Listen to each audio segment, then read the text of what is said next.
लाहौर का एक नाम जो बरसों से पुलिस के रिकॉर्ड पर लिखा हुआ था, ख्वाजा तरीफ उर्फ टीफी बट। बिलाश टिप्पू के कत्ल का सबसे बड़ा मुलजिम। दुबई की जिंदगी, महंगी गाड़ियां और ताकत का नशा उसे लाहौर के अंडरवर्ल्ड का निशान बना गया। लेकिन हर गैंगस्टर का एक दिन आता है जब मौत भी पुलिस के काफिले के साथ सफर करती है। आज सुबह रहीमियार खान के रास्ते पर पुलिस का एक काफिला जा रहा था। दुबई से हवालगी के बाद टीफी बट को लाहौर लाया जा रहा था ताकि उसे अदालत में पेश किया जा सके, मगर वो लाहौर तक कभी नहीं पहुंचा। जब काफिला नेशनल हाईवे पर मुड़ा तो अचानक अंधेरे से गोलियों की बारिश शुरू हो गई। पुलिस ने कहा ये उसके अपने लोग थे। टीफी के साथ ही उसे छुड़वाने के लिए काफिले पर सीधा हमला कर चुके थे। गोलियां चलने लगी, पुलिस ने जवाबी फायरिंग की, सायरन बजने लगे और हर तरफ धुआं और शोर फैल गया। कुछ मिनट बाद जब गिर्द बैठ गई, टीफी बट गायब था।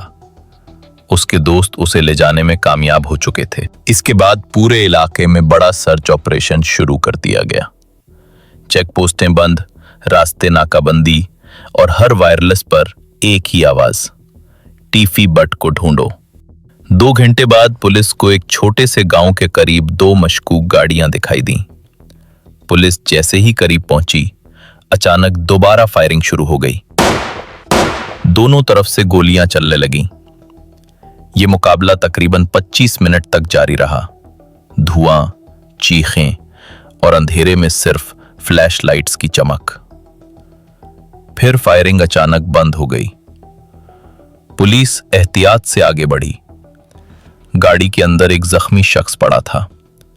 सांसें चल रही थीं मगर बहुत कमजोर। पुलिस ने उसे फौरन अस्पताल पहुंचाया। डॉक्टर ने देखा और हल्की आवाज में कहा, वो जा चुका है। वो टीफी बट था। उसकी मौत के बाद लाहौर के अंडरवर्ल्ड में एक गहरी खामोशी छा गई। मजांग के चाय के होटलों पर लोग आज भी कहते हैं, टीफी गया मगर उसका दौर खत्म नहीं हुआ। वफादारी और गद्दारी दोनों एक ही गोली में समाये हुए थे। टीफी बट की कहानी वहीं खत्म हुई जहां से वो लाहौर वापस जा रहा था। ये लाहौर का वो बाप था जहां ताकत, जुर्म और मौत एक ही सफर में मिल गए। आपको ये कहानी पसंद आई हो तो वीडियो को लाइक करें, चैनल को सब्सक्राइब करें और बेल आइकन जरूर प्रेस करें। मिलते हैं अगले एपिसोड में एक और कहानी के साथ।